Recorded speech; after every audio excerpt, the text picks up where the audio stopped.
নমস্কার বন্ধুরা, ডালিয়ার পৃথিবীতে সবাইকে স্বাগত জানাই। একঘেয়ে ঝিঙের সবজি খেতে খেতে যখন বিরক্তি লেগে যায়, তখন মুখের স্বাদ বদল করতে এরকম একটা রেসিপি বানিয়ে খেতেই পারেন। গরম ভাতের সাথে খেতে কিন্তু দুর্দান্ত লাগে। ভাতের পাতে যদি এরকম একটা রেসিপি থাকে তাহলে আর কোনো কিছুর দরকারই পড়ে না। আজকে শেয়ার করছি ঝিঙে ভর্তা বা ঝিঙে বাটার রেসিপি। তাহলে চলুন দেখে নেওয়া যাক। ঝিঙে বাটা বা ভর্তা বানাবার জন্য এখানে আমি দুটো ঝিঙে নিয়েছি। এবার এই ঝিঙে দুটোকে আমি ছোট ছোট টুকরো করে কেটে নিয়েছি। আমি এই ঝিঙেগুলোকে মিক্সিতে পেস্ট করে নেব, এর জন্য একটু বড় বড় টুকরো করে কেটে নিয়েছি। আপনারা যদি শিলনোড়া দিয়ে করেন তাহলে একটু ছোট ছোট করে নেবেন। অন্যদিকে একটা কড়াই বসিয়ে দিয়েছি। এবার এর মধ্যে অল্প পরিমাণে জল দিয়ে দিলাম। এবার কেটে ধুয়ে রাখা ঝিঙের টুকরোগুলোকে এর মধ্যে দিয়ে দিচ্ছি। সবগুলো ঝিঙে দিয়ে দেওয়া হয়ে গেলে এবার একটু নেড়ে একটা ঢাকনা দিয়ে ঢেকে 10 মিনিটের মতো রেখে দেব। আর 10 মিনিট রাখলে ঝিঙেগুলো কিন্তু ভালোভাবে সেদ্ধ হয়ে যাবে। 10 মিনিট পর আমি ঢাকনাটা খুলে দেখিয়ে দিচ্ছি ঝিঙেগুলো কত সুন্দরভাবে সেদ্ধ হয়ে গেছে। দেখতেই পাচ্ছেন ঝিঙের থেকে সম্পূর্ণ জলটা শুকিয়ে গেছে আর ঝিঙেগুলোও কিন্তু ভালোভাবে সেদ্ধ হয়ে গেছে। এবার এই সেদ্ধ ঝিঙেগুলোকে একটা প্লেটের মধ্যে নিয়ে ঠান্ডা করে নিয়েছি। এবার একটা মিক্সিং জার নিয়েছি।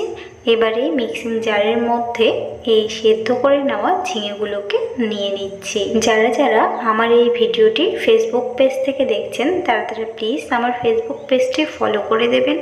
আর যারা যারা ইউটিউব থেকে দেখছেন তারা প্লিজ আমার ইউটিউব চ্যানেলটি সাবস্ক্রাইব করে পাশে থাকা বেল আইকনটি প্রেস করে দেবেন, যাতে আমি ভিডিও আপলোড করার সাথে সাথেই আপনাদের কাছে সবার আগে নোটিফিকেশান পৌঁছে যায়। মিক্সিং জারের মধ্যে সম্পূর্ণ ঝিঙেগুলোই দিয়ে দেওয়া হয়ে গেছে।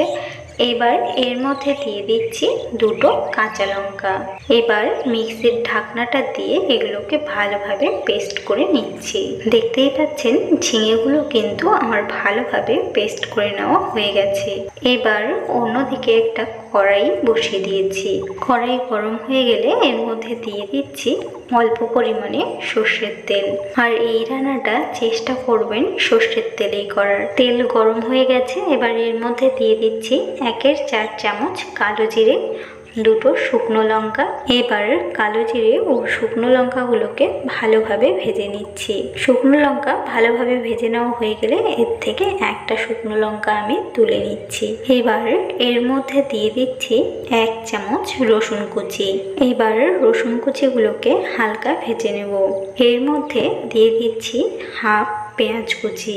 এবার রসুনের সাথে পেঁয়াজগুলোকেও আমি বেশ লাল লাল করে ভেজে নিচ্ছি। এভাবেই অনবরত নাড়তে নাড়তে পেঁয়াজ ও রসুনগুলোকে লাল লাল করে ভেজে নিতে হবে। দেখতেই পাচ্ছেন পেঁয়াজ ও রসুন ভালোভাবে ভেজে নেওয়া হয়ে গেছে। এবার দিয়ে দিচ্ছি সেদ্ধ করে নেওয়া ঝিঙের পেস্ট। সম্পূর্ণ পেস্ট আমার দিয়ে নেওয়া হয়ে গেছে। এবার এগুলোকে ভালোভাবে পেঁয়াজ রসুনের সাথে মিশিয়ে নিয়ে অনবরত নাড়তে নাড়তেই রান্নাটা করে নিতে হবে। আমার চ্যানেলে অনেক রকমের নিত্য নতুন রেসিপির ভিডিও কিন্তু শেয়ার করা আছে, আপনারা চাইলে চেক করে নিতে পারেন। এবার এর মধ্যে দিয়ে দিচ্ছি স্বাদ মতো লবণ, দিয়ে দিচ্ছি খুবই অল্প পরিমাণে হলুদ গুঁড়ো, দিয়ে দিচ্ছি স্বাদ মতো লঙ্কা গুঁড়ো। এবার এগুলোকে ঝিঙে বাটার সাথে ভালোভাবে মিশিয়ে নিতে হবে। আর এইভাবেই অনবরত নাড়তে নাড়তেই কিন্তু রান্নাটা করে নিতে হবে। কাঁচা আম দিয়ে কিভাবে সন্দেশ বানাবেন সেটার ভিডিও কিন্তু আমার চ্যানেলে শেয়ার করা আছে।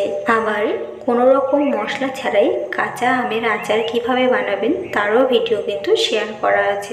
আরও অনেক রকমের রেসিপি কিন্তু শেয়ার করা আছে, আপনারা চাইলে একবার চেক করে নিতে পারেন, অথবা আমি ডেসক্রিপশন বক্সে লিঙ্কগুলো দিয়ে দেবো, চেক করে নেবেন। এইভাবে অনবরত নাড়তে নাড়তেই ঝিঙে বাটা বা ভর্তা বানিয়ে নেওয়া হয়ে গেছে। তৈরি হয়ে গেল ঝিঙে বাটা বা ভর্তার রেসিপি। দেখলেন তো কত সহজেই বানিয়ে নেওয়া যায়।